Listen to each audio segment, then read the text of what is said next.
Stand by to launch FanStream Sports. 3, 2, 1. Let's start. Hello, sports fans. Welcome to FanStream Sports. Nothing but pure sports. All right, it's the Buckeye Blitz. I'm Tito Jeff Thedoff. Thank you so much for tuning in. First time we've talked since the Peach Bowl disaster. Disaster is the wrong word for Ohio State. Buckeyes lose to Georgia by a point, 42-41. Had them on the ropes. Buckeyes played very well most of the game.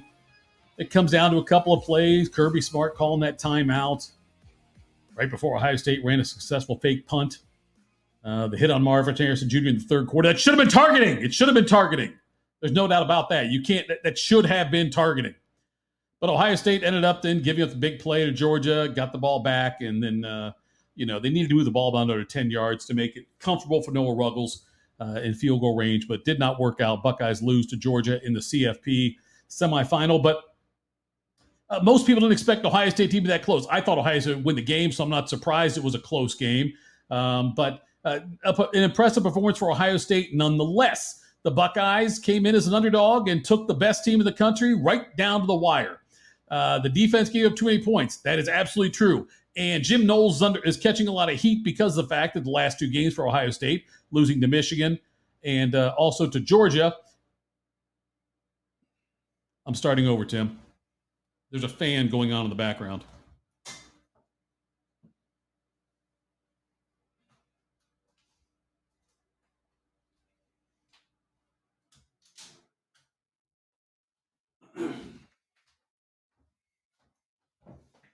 Hang on, Tim.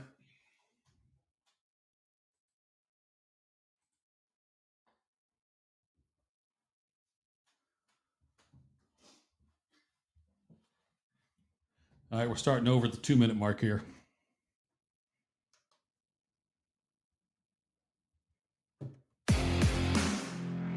All right, it's the Buckeye Blitz. I'm Tito Jeff Thedoff. Thank you so much for tuning in. First time we've chatted since the Peach Bowl debacle. Debacle's a strong word. First time we've chatted since the Peach Bowl game when Ohio State lost by a point to Georgia. Missed a 50-yard field goal by Noah Ruggles there at the end, but it was not his fault. Ohio State should have got a little closer. It's a tough field goal. 50 yards is not a gimme in college for sure. Buckeyes, though, hung with Georgia all the way through. Led for a good chunk of that game at the end. Should have won the game.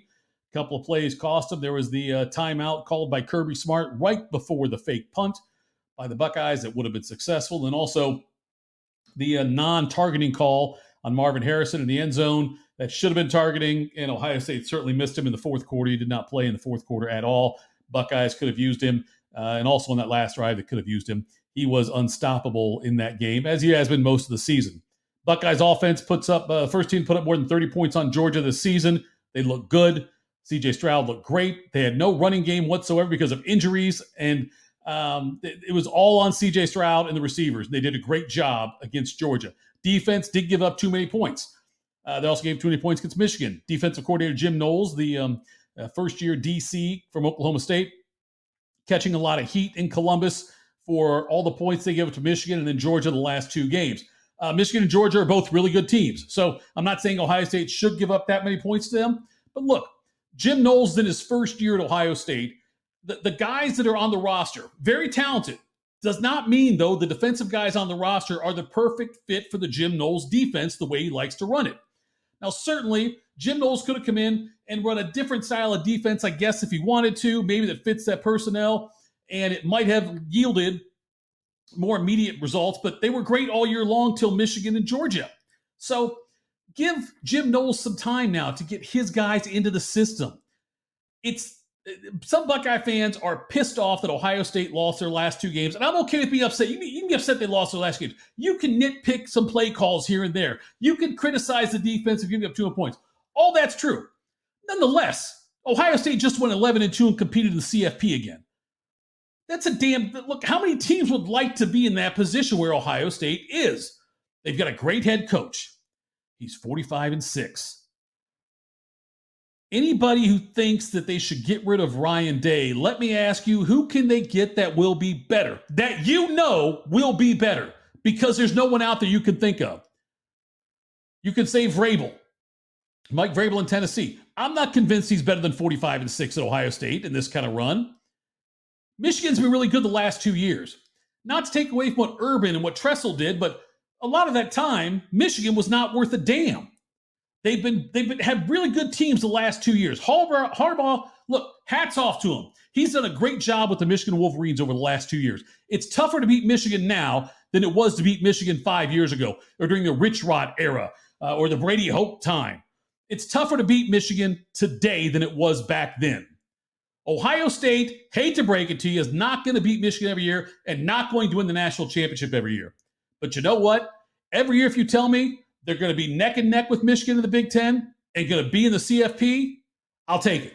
I'll take it. We'll roll the dice. We'll see if they can beat Michigan, see if they can win the CFP. Give me that every year. If that is your baseline, if that is the worst case scenario, lose a close game to Michigan and lose a close game to the top team in the country, if that's the worst case scenario, that's okay. But it won't be like this every year. Ohio State will continue to, they'll have their success. They will beat Michigan again. They will win another national championship. Those things are going to happen, and it will happen with Ryan Day and Jim Knowles on the coaching staff. Now, Ryan Day said he might give up play calling. I'm okay with that. Look, Brian Hartline, they probably have to give that to him to keep him around. Hartline can go just about anywhere he wants to in the country if he wanted to. So if that's what it takes to keep Brian Hartline to say, hey, here, we're going to let you call the plays next year, let you continue to grow as a coach / coordinator as you try to reach your goals as you get older, I'm fine with that. So if Ryan Day wants to give it up, look, he's not giving up the offense. What he's doing is ceding some of it to Brian Hartline and trying to groom him, which is what a great boss should do anyway. All right, let's get some news with Ohio State. Now that we're going to turn the page now, we've got to look to next year. I want to wait and see what happens in the running back room if all these guys come back or not. Mayan Williams could go pro. Probably shouldn't. Travion Henderson has to come back or has to play somewhere. Dallin Hayden, there's talk about him maybe transferring back to his home state of Tennessee to play for the Volunteers. Wouldn't shock me if that happened. I hope it doesn't, but it wouldn't shock me if that happened. Buckeyes don't have a running back in the 2023 class. That's okay. They'll be just fine. They also have Evan Spencer coming back as well off an injury. So they're not in a terrible situation there. The recruiting this year, it's still like depending what you look at, top 3, top 6 class, somewhere in there. They did miss out on a lot of the guys that was down to like Ohio State and insert team here. They lost a lot of guys there that normally they might have gotten, or they have gotten in the past that they did not get this time. Not a reason to panic. Recruiting, well, first let's say this. The 2023, there's a 3-star defensive back named Ethan Nation. He's the number 18 cornerback overall, number 169 player overall in the country. He had his list narrowed down to Nebraska, Ohio State, Auburn, Colorado, and Houston. He chose Nebraska last night at halftime of the Under Armour All-American game. So 2023 class, 3-star, he's going there. I'm not worried. First of all, he's a 3-star. And look, when it comes to recruiting now, it's only half the battle. It used to be 90% of it. Now it's about half because of the transfer portal. The Buckeyes are going to lose a chunk of players off this team who are going to transfer elsewhere. That is going to happen. They will also bring in players. And I've always said this, I'm stressing this right now again, that sometimes if players leave for Ohio State, they either jump or they're pushed, one or the other.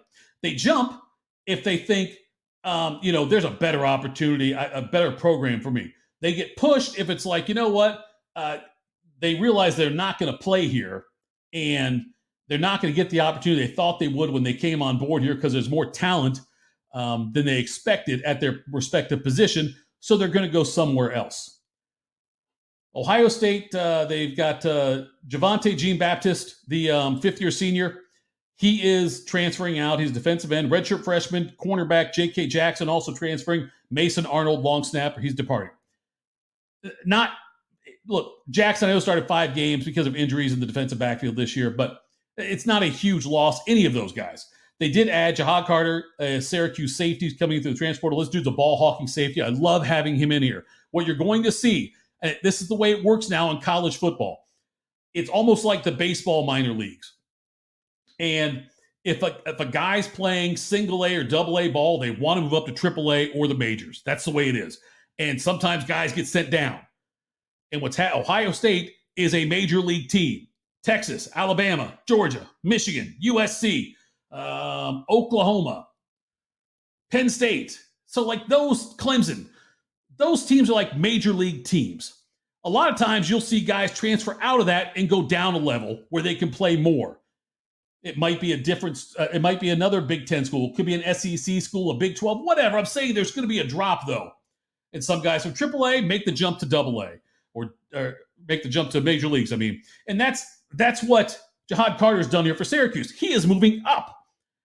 And the fact that Ohio State wants him, that means they want him for Jim Knowles' defense, which is great. That's another player now that Ohio State thinks can fit Jim Knowles' defense in what he tries to do. You've got to give Jim Knowles several years in this to bring his players, the type of player he wants in. Jim Knowles has to be out there recruiting and saying, that guy right there, who might not be a guy Ohio State would normally get, that guy is perfect for my system. Let's get him. And I think that Jahad Carter is one of those guys, the Syracuse safety. So for all your frustrations that you have with Ohio State and all your frustrations about the losses, keep it in perspective. The Buckeyes just went 11-2 and played in the college football playoff semifinals and came within an eyelash of being the best team in the country, the defending champion Georgia Bulldogs. I know it's not the ideal scenario, but Ohio State continues to be among the elite. Don't panic about recruiting. It's going to be fine. The transfer portal makes up half of it now. Watch who Ohio State, who else they bring in. They're going to lose guys. Yes, they're going to get better, though. I think that the players they bring in, as far as in the transfer portal, are going to be better than the players they lose in the transfer portal. It'll be a net positive gain for Ohio State in the transfer portal. So even if you see names of guys leaving, and it might say, oh, this guy was a 5-star. This guy was a 4-star. He was a top 100 recruit when Ohio State brought him in, and now he's leaving. Don't worry about that. The transfer portal, Ohio State's going to get players that have already shown they can excel at the college level. Recruiting are guys you think will excel. Transfer portal, guys you know have excelled and can do it. You've seen them. You've got tape on them against college athletes, not dominating high school athletes, not a high school kid who dominated the guys he played because, 8 times out of 10 they're out there playing and it's against weaker opponents and they're the best athlete on the field. They're going to get guys that have already performed at a high level in college to come into the program. So that's it for me on the Buckeye Blitz. Thanks for tuning in. Again, more recruiting news. Tomorrow we've got to talk about Ohio State basketball. Men and women both in action. The men have a huge test tomorrow against Purdue. We'll break that down next. Follow me on Twitter. I am Jeff Thidoff. Follow me on Twitter @ThidHappens. Thanks so much for tuning in. And this has been the Buckeye Blitz on FanStream Sports, powered by the DSP Media Network.